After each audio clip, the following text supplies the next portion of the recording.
if you don't have the compulsion to take care of your family, you're not a human being. Something's wrong with you. You're screwed up. You're sick. It's not that you're some goody two-shoes. You're supposed to want to take care of people. It's very demonic, dirty, sickening, greedy, mentally twisted to believe that, oh, if we give people health care, then that means we lose something. But see, once they create this big government model, everybody's competing with each other. And that fundamentally is the problem with any socialist model. Tarpley probably would argue, and I know this isn't socialism because it doesn't exist. It always becomes elites sucking the trough dry. But regardless, fundamentally, we've all been turned into these. Well, I guess there was an article written, a short story by the late, great Kurt Vonnegut, who actually sent me some of his artwork one time and right before he died and said he appreciated my work. That's something I treasure at my house. But side issue of a world where everybody's got to be made equal. So tall people have their legs chopped off and smart people are given lobotomies. And this is the system.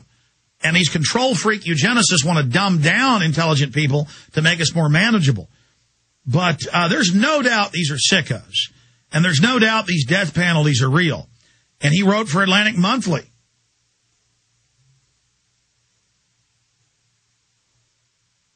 Which, again, is just sick. And he has these quotes about doctors shouldn't be so obsessed with the Hippocratic Oath. Tarpley, I want to go back to calls here in a moment. We're going to keep you to the end to cover eugenics coming up at the bottom of the hour, part 2 on your analysis from last week.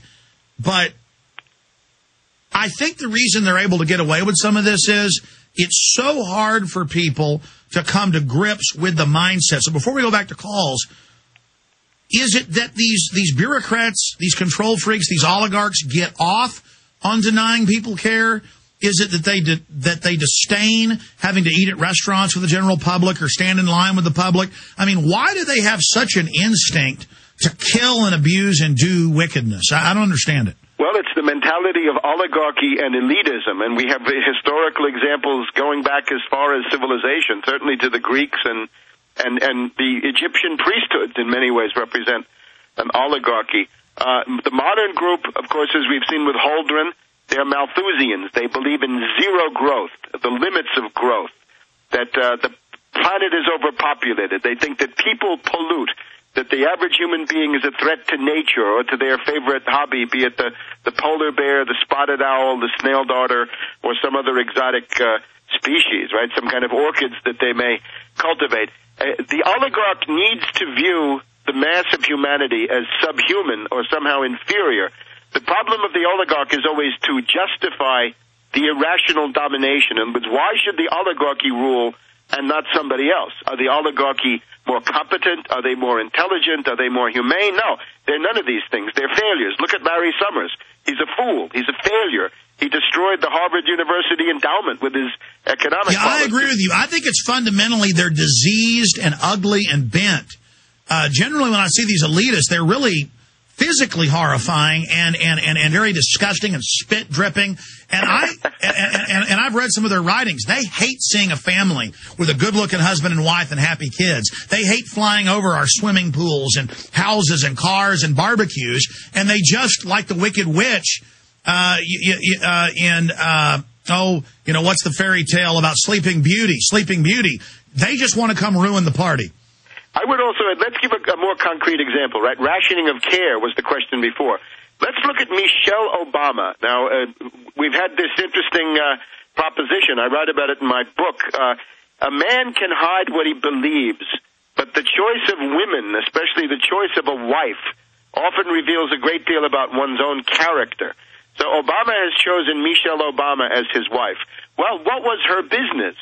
She worked for the University of Chicago Hospital.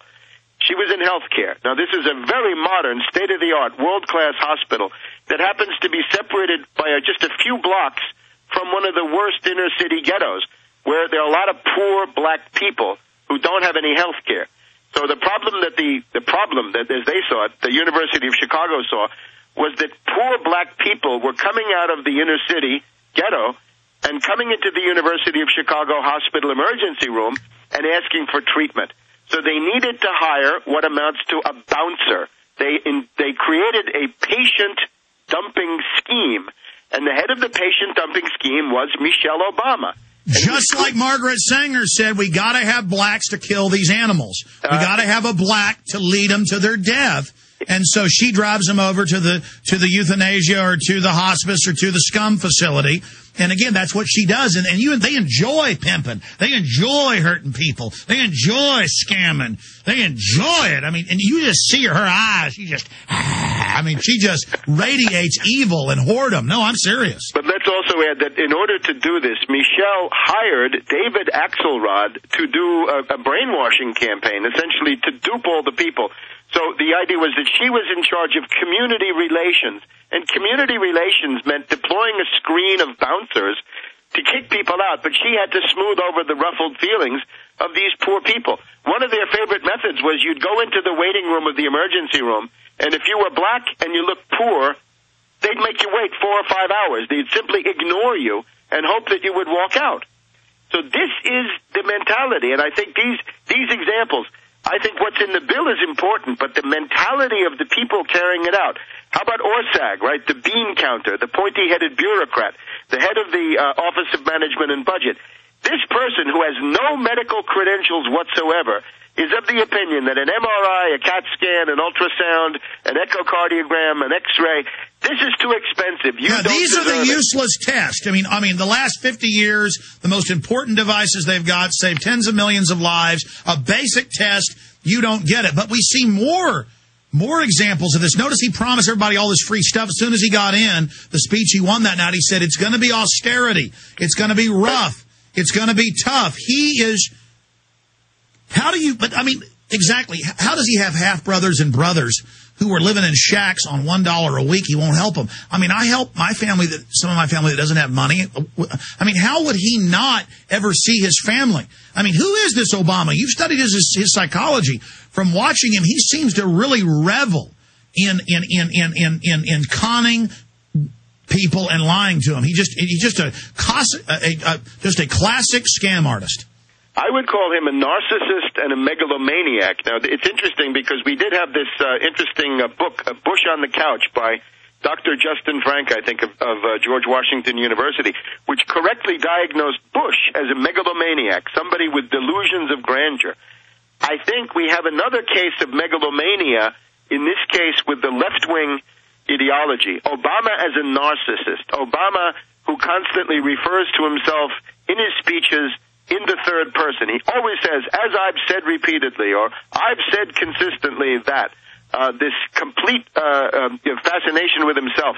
He's now going to go to Martha's Vineyard to stay on a $30 million estate for the month of August, cavorting with the rich oligarchs, the famous New England Boston Brahmins, and hedge fund operators from Wall Street. You couldn't pay me to do that. I mean, that's just nightmarish. All in the fried clams kill everyone? I don't know. The fried clams are good, and my uncle used to live on Cape Cod, so I got something in favor of this. But the idea now, the narcissism, he is obviously addicted to adulation. He expects adulation, and you can see that into his mentality now, a moment of irritability is creeping in. If you saw the summit with Harper and Calderon there, Fecal. No, he's looking more and more angry. Now when somebody doesn't answer what he wants, he tries to dominate. He tries to cut in like Spectre did today. They just are like, I'm going to make you love me, and I'm going to make you love eugenics, you little piece of trash. I would say that we're seeing the beginnings, perhaps, of the psychological disintegration of Obama. In other words, the idea that he might lash out in rage. We've had Geithner with a temper tantrum chewing the carpet on Friday in a dispute with other regulators, fighting with Bernanke and Sheila Bair and the rest of them. Now, in that press conference in Mexico, Obama did this thing where he said, I'm somebody who always plays, a risky game. Or how did he say it? I don't go with the probabilities. I shoot the works, because if I had to calculate my chances of being here, I never would have been here. So I'm the kind of guy that's willing to do something that's not guaranteed of success. And it seemed to me that he was somehow asserting himself, right, that I'm really this great guy who came out of nowhere and I did it all myself. Yeah. He's a maverick when really the New World Order stork delivered him out of the bowels of hell on the White House front porch. We could be very specific. Goldman Sachs, J.P. Morgan Chase, Citibank, these are the midwives of the Obama miracle, right? We can be very, very specific. We can even, calculate the sums of money involved. So I think that's going to be a problem for him. The town hall, the so-called town hall in Portsmouth, New Hampshire, to the extent I've been able to follow it at all, seems to have been screened in the best tradition of Bush. Remember that if you were an anti-war demonstrator and you wanted to get into a Bush event, you were likely to be arrested. I don't know what happened in Portsmouth, New Hampshire. Yeah, that's why they had the cop come up, probably a cop with the gun, was a way to intensify screening and only bring in minions. So it obviously was not a fair selection. I think it was thoroughly screened and therefore worthless, and I think people will realize that. All right, let's jam calls in when we get back.